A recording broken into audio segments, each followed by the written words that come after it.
السلام علیکم my dear class fourth year. کل ہم نے اسلامی جمہوریہ پاکستان کے پریزیڈنٹ صدر مملکت کے ٹاپک کو سٹارٹ کیا تھا، اور آج ہم اسی کا مین ٹاپک کر رہے ہیں، power and duties of president یا صدر مملکت کے اختیارات اور فرائض. اور کل بھی ڈیٹیل میں نے آپ کو بتایا تھا کافی کہ پاکستان کا جو صدر ہے اس کی جو 1973 کا آئین تھا اس کے مطابق اس کے اختیارات صرف رسمی قسم کے ہیں، کیونکہ ہر ملک کے جو پارلیمانی ہوتا ہے وہاں پر صدر کے اختیارات رسمی نوعیت کے ہیں. لیکن پھر وقتاً فوقتاً ملک میں 2 دفعہ مارشل لا لگے، جس کی وجہ سے صدر کے اختیارات میں اختیارات بڑھا دیے گئے، اور پھر جب دوبارہ سے جمہوری نظام آیا تو پارلیمانی نظام کو بحال کر دیا گیا. اس وجہ سے آپ صدر کے اختیارات اور فرائض میں کچھ فلیکچویشن دیکھیں گے کہ کبھی اختیارات کم ہو جاتے ہیں کسی ایرا میں، کسی دور حکومت میں، اور کسی دور حکومت میں اختیارات زیادہ ہو جاتے ہیں. بیسکلی آپ نے اس کے اندر جو چیز یاد رکھنے والی چیز ہے وہ یہ ہے کہ صدر کے جو اختیارات ہیں وہ 2 دفعہ ایسے سٹیپس لیے گئے کہ صدر کے اختیارات کو بڑھایا گیا. پہلی دفعہ یہ تب ہوا جب 1977 میں مارشل لا لگا، اور 1985 میں ترامیم کر کے معطل شدہ آئین کو، سسپینڈڈ آئین کو دوبارہ سے بحال کیا گیا. تو اس وقت آئین کے اندر ایسی تبدیلیاں لائی گئیں جس سے پاکستان کے صدر کے اختیارات بڑھ گئے، اور صدر ضیاء الحق نے ان اختیارات کو استعمال کیا. پھر اس کے بعد دوبارہ سے جب پارلیمانی نظام کو بحال کیا گیا، دوبارہ جب جمہوریت بحال ہوئی، اور اس میں 1997 میں جو 13ویں ترمیم ہوئی وہ 8ویں ترمیم تھی، جس کے تحت اختیارات کم ہوئے وزیر اعظم کے، اور صدر کے اختیارات بڑھ گئے. پھر 1997 میں جو ترمیم ہوئی اس کے تحت پھر صدر کے اختیارات کم ہو گئے اور وزیر اعظم کے اختیارات بڑھ گئے. پھر 2002 میں دوبارہ سے، کیونکہ اس سے پہلے 1999 میں مشرف نے ایک مارشل لا لگایا تھا، تو 2002 میں دوبارہ سے ایسے کیا گیا کہ صدر مملکت کے اختیارات کو بڑھا دیا گیا، اور 8ویں ترمیم والی جو پہلے والی سچویشن تھی وہ بحال کر دی گئی. صدر کے پاس اختیار آ گیا 58(2)B کا، جس کے تحت وہ اسمبلیوں کو برخاست کر سکتا تھا اور وزیر اعظم کو اس کے عہدے سے ہٹا سکتا تھا. اس کے علاوہ وزیر اعظم کی نامزدگی کا اختیار اس کے پاس تھا. 2010 میں اس ترمیم کو دوبارہ ختم کر دیا گیا، اور پھر سے ملک میں مکمل طور پر پارلیمانی نظام کو بحال کر دیا گیا. صدر کے جو اختیارات ہیں ان کو ہم آگے اب پڑھ لیتے ہیں، ان کے سب ٹاپکس کے ساتھ، ان کی سب ہیڈنگز کے ساتھ. پہلی ہے روایتی اختیارات یا کنونشنل پاورز. صدر کے پاس پاکستانی جو آئین ہے اس کے نظام کے مطابق 1973 کے آئین کے مطابق صدر کے پاس روایتی اختیارات ہوتے ہیں. کنونشنل پاورز وہی ہوتی ہیں جو ہر ملک میں پارلیمانی نظام میں انتظامیہ کے ریاست کے سربراہ کے پاس ہوتی ہیں، اور وہ ریاست کے سربراہ کی حیثیت سے ملک کے وقار کا، قومی عزت کا باعث ہوتا ہے. ملک کی جتنی اہم تقریبات ہوتی ہیں جیسے کہ 23 مارچ کی تقریب، اس میں اور اس کے علاوہ جو بیرون ملک جتنے بھی وہاں سے وفود آتے ہیں ان کا استقبال کرنا، یا کہیں پر بھی کسی اور ریاست کے اندر کوئی تقریب میں اگر کسی ہیڈ آف اسٹیٹ کو انوائٹ کیا جاتا ہے تو صدر مملکت ہی یوزلی جاتے ہیں. اگر اس کا تعلق سیاسی نوعیت سے نہیں ہوتا تو زیادہ تر پریزیڈنٹس کو بھیجا جاتا ہے، اور یہ اس کے روایتی اختیارات میں آتا ہے. ملک اور قوم کے سربراہ کی حیثیت سے، ریاست کے سربراہ کی حیثیت سے اس کو خاص پریویلیجز حاصل ہوتے ہیں. اس کے بعد آتے ہیں صدر کے پارلیمنٹ سے ریلیٹڈ اختیارات. اب 1973 کے آئین کے مطابق پارلیمنٹ کے سے ریلیٹڈ صدر کے کوئی خاص اختیارات نہیں تھے. پارلیمنٹ جو قانون سازی کرتی تھی ان کی حتمی منظوری صدر دیتا تھا، لیکن یہ رسمی منظوری تھی. لیکن جب 2 دفعہ ترامیم کی گئیں، 8ویں ترمیم کی گئی اور دوبارہ سے پھر 17ویں ترمیم کی گئی، تو ان دونوں ترامیم کے بعد پھر سے صدر کے اختیارات بڑھ گئے، اور جو قانون سازی کے اختیارات تھے وہ بھی صدر کے کافی زیادہ ہو گئے. اب جو اس کی منظوری تھی وہ رسمی منظوری نہیں رہی تھی، بلکہ اب اس کی جو قانون کی منظوری تھی وہ صحیح سے عملی شکل اختیار کر گئی تھی. یعنی صدر کی حتمی منظوری واقعی میں حتمی منظوری ہی ہوتی تھی. اس کے بعد صدر اجلاس بلا سکتا تھا پارلیمنٹ کے، دونوں میں سے کوئی ایک اجلاس بلا سکتا ہے. صدر ملتوی کر سکتا تھا، اور یہ عام طور پر اسپیکر اجلاس بلاتا ہے. صدر کے پاس اختیارات زیادہ ہوں یا کم ہوں، لیکن صدر خاص حالات میں صرف بلا سکتا ہے۔ اس کے علاوہ صدر ایوان سے خطاب کر سکتا ہے، یعنی قومی اسمبلی سے، سینٹ سے، کسی سے بھی کر سکتا ہے۔ کسی ایک ایوان کو پیغام بھیجنے کا بھی حق رکھتا ہے۔ کسی خاص مسودے پر قانون سازی کروانی ہو یا کوئی مسودہ زیر غور ہو تو اس کے متعلق اپنی رائے بھیج سکتا ہے۔ پارلیمنٹ کا اجلاس طلب کرنے کا فیصلہ وزیر اعظم کے مشورے سے کیا جاتا ہے، یعنی یہ تب کی بات ہے جب 8ویں ترمیم یعنی 58(2)B وغیرہ کے جو اختیارات تھے وہ صدر کے پاس حاصل تھے۔ اس کے علاوہ سیکنڈ اس کا جو پوائنٹ آتا ہے وہ ہے قانون کی نوعیت۔ آئین میں کچھ قوانین ہوتے ہیں جو مرکزی امور سے ریلیٹڈ تھے، اور مرکزی امور کی 2 فہرستیں تھیں، فہرست اول، فہرست دوم، اور ان سے ریلیٹڈ صدر کا یہ فیصلہ ہوتا تھا کہ کس فہرست سے تعلق رکھتے ہیں، لیکن 18ویں ترمیم نے دوسری جو لسٹ تھی اس کو سرے سے ختم ہی کر دیا، اس لیے صدر کا یہ اختیار بھی ختم ہو گیا۔ اس کے بعد مسودات کی منظوری آلریڈی میں آپ کو بتا چکی ہوں کہ صدر کے پاس جب صدر کے پاس اختیارات زیادہ تھے تو یا semi presidential form of government تھا تو اس میں صدر کا جو منظوری تھی وہ حتمی منظوری ہوتی تھی۔ صدر چاہے تو کسی قانون کو پاس کرتا تھا یا اسے نامنظور کر کے نظر ثانی کے لیے پارلیمنٹ میں دوبارہ بھیجتا تھا، اور اگر پارلیمنٹ دوبارہ اپنے اجلاس میں عام اکثریت کے ساتھ سے منظور کر لے تو صدر کی منظوری کے بغیر بھی وہ پاس ہو سکتا تھا۔ اور اگر صدر اس کے پاس کوئی اس کا جو مسودہ صدر کے پاس کا دستخط کے لیے آئے اور صدر اس کے اوپر کوئی فیصلہ نہیں دے تو تب بھی وہ 30 دن کے اندر قانون بن جاتا ہے، اور صدر پارلیمنٹ میں کسی زیر غور کسی مسودے کے متعلق اپنی تجاویز بھیج سکتا ہے، اور پارلیمنٹ کے لیے ضروری ہے کہ وہ ان سجیشنز کو زیر غور لائے۔ تو مسودات کی اب جو منظوری ہے وہ صرف آپ کہہ سکتے ہیں کہ برائے نام ہی ہے۔ صدر کی منظوری صرف 30 دن تک اس کا ویٹ کیا جاتا ہے، ادروائز جو بھی قانون پارلیمنٹ پاس کرتی ہے وہ قانون کا درجہ اختیار کر لیتا ہے۔ اس کے بعد قومی اسمبلی کی تنسیق۔ سینٹ کیونکہ پاکستان کے 2 ایوان ہیں، سینٹ ایک مستقل ادارہ ہے، اسے ختم کرنے کا اختیار صدر کے پاس نہیں ہوتا، لیکن قومی اسمبلی کی تنسیق کا اختیار جب صدر کے پاس اختیار تھا 58(2)B کے تحت وہ ایسا کر سکتا تھا کہ وہ قومی اسمبلی کو برخاست کر سکتا تھا۔ اس کے علاوہ وہ وزیر اعظم کو برخاست کرنے کا مشورہ دے سکتا تھا، اور اگر وزیر اعظم کے لیے لازمی تھا کہ وہ صدر کے مشورے پر عمل کرے، اور اگر وزیر اعظم صدر کے مشورے پر اسمبلی کی تنسیق نہیں کرتا تھا تو 48 گھنٹے یعنی کہ تقریباً 2 دن کے بعد اسمبلی خود بخود ٹوٹی ہوئی تصور ہوتی تھی، یعنی صدر کے صرف اس کی مشورے کی ضرورت تھی یا اس کے اعلان کی یا ڈکلیریشن کی ضرورت تھی، اس کے بعد اسمبلی 2 دن بعد آٹومیٹکلی ٹوٹ جاتی تھی۔ اور اس کے علاوہ وزیر اعظم بھی صدر کو اسمبلی توڑنے کے لیے کہہ سکتا ہے، لیکن اس کے لیے ضروری ہے کہ وزیر اعظم کے خلاف اسمبلی نے عدم اعتماد کی تحریک نہ پاس کی ہو۔ اگر وزیر اعظم کے خلاف عدم اعتماد کی تحریک پیش کی گئی ہو تو وزیر اعظم اس حالت میں مشورہ نہیں دے سکتا تھا۔ پھر 17ویں ترمیم کی روح سے صدر خود بھی اسمبلی کو توڑ سکتا تھا، لیکن 18ویں ترمیم نے پھر صدر کے اختیارات کم کر دیے۔ یہ اس چیز سے کنفیوز ہونے کی ضرورت نہیں ہے، آپ یہ دیکھیں گے، آپ سمپلی یہ دیکھیں کہ قومی اسمبلی کی تنسیق کا عام حالات میں کسی بھی جو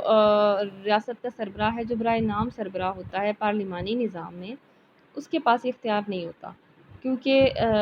وزیر اعظم اور اس کی کابینہ اور پارلیمنٹ عوامی منتخب شدہ ادارے ہیں۔ یہ اختیار کسی بھی ریاست کے سربراہ کے پاس نہیں ہوتا کہ وہ ان کو ہٹا سکے۔ سیکنڈلی کہ وہ اسمبلی کو توڑنے کا کہہ سکتا ہے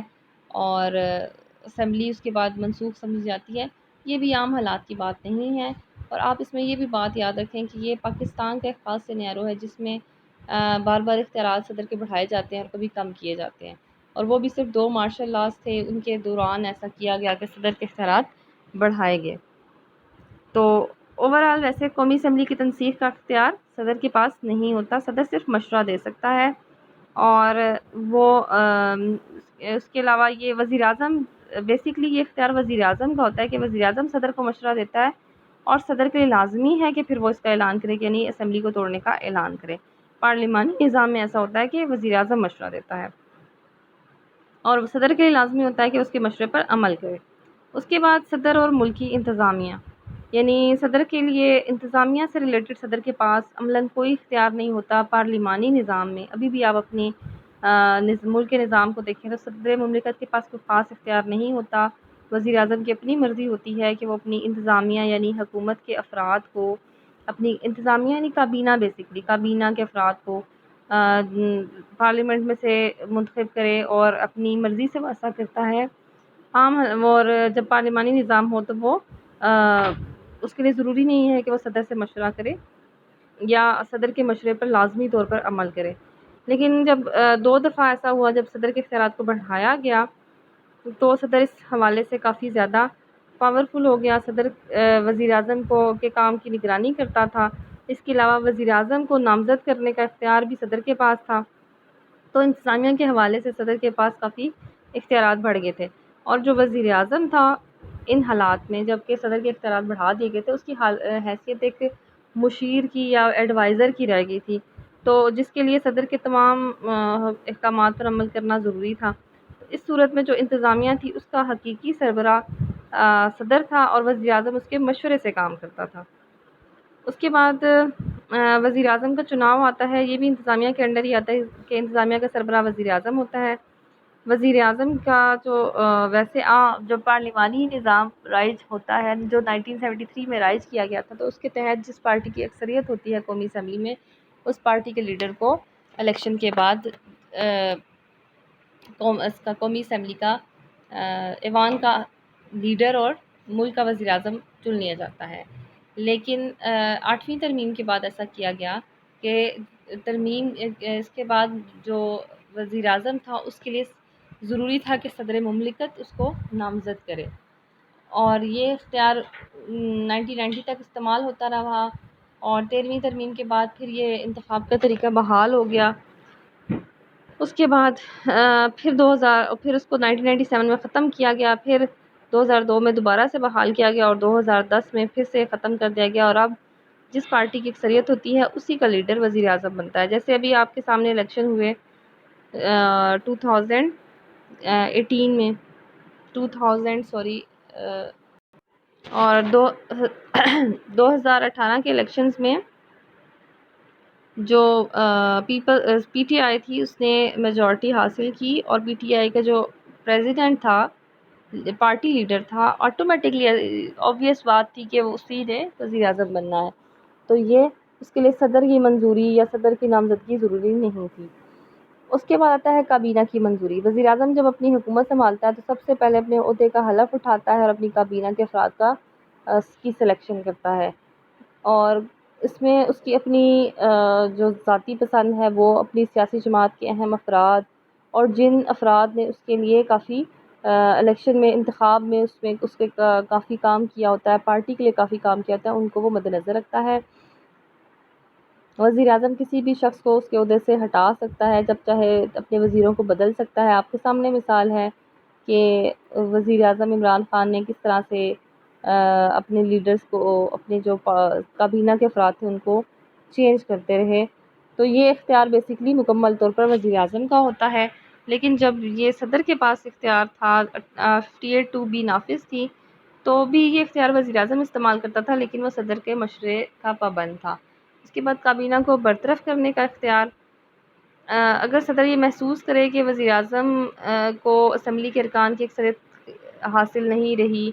تو وہ اسے اعتماد کا ووٹ حاصل کرنے کے لیے کہہ سکتا ہے، اور 18ویں ترمیم سے پہلے اسے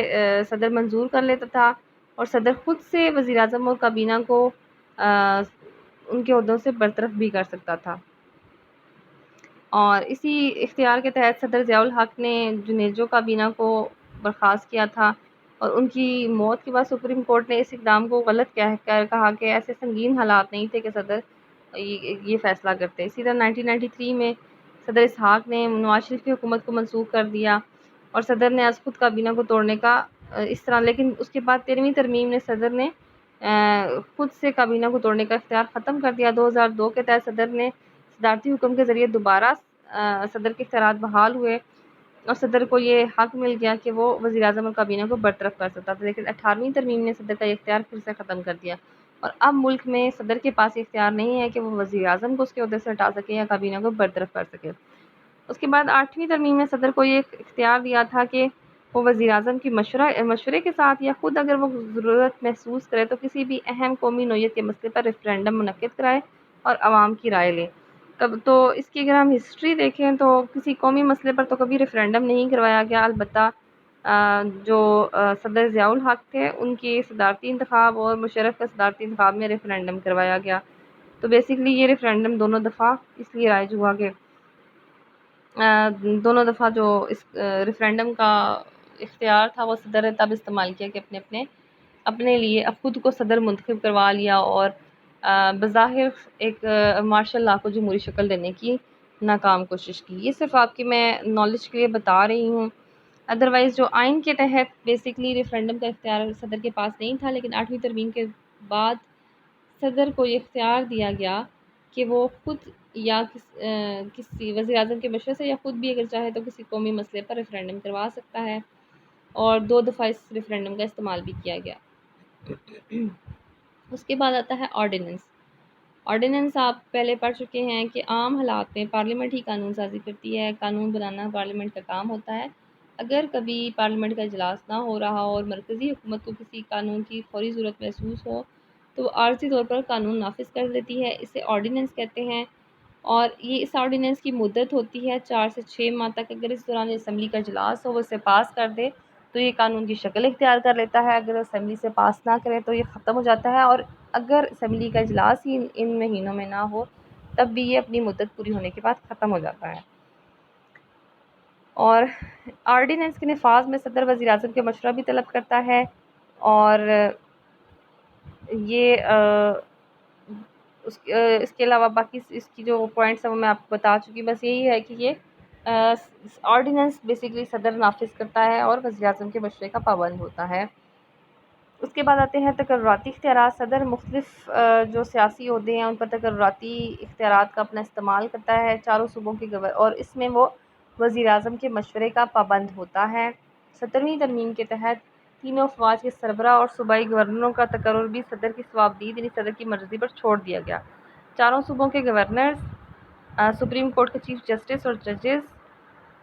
chief election commissioner, election commission کے ارکان، اسلامی نظریاتی کونسل کا chairman, attorney general, auditor general اور کنٹرولر جنرل،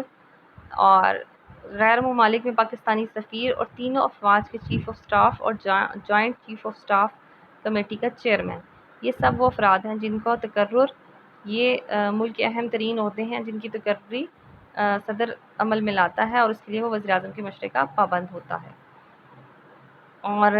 جب صدر کے اختیارات بڑھے تو obvious سی بات تھی کہ یہ اختیار صدر کا زیادہ رہا اور وزیر اعظم کا اس میں عمل دخل کم ہو گیا۔ اس کے بعد خارجہ پالیسی جو ہے اس میں بھی صدر کے پاس اختیارات ہوتے ہیں کہ وہ پاکستان کے سفیروں کا تقرر عمل میں لائے۔ خارجہ پالیسی کے جو بنیادی اصول ہیں بیسیکلی وہ محکمہ خارجہ وزیر اعظم کے پاس ہوتا ہے،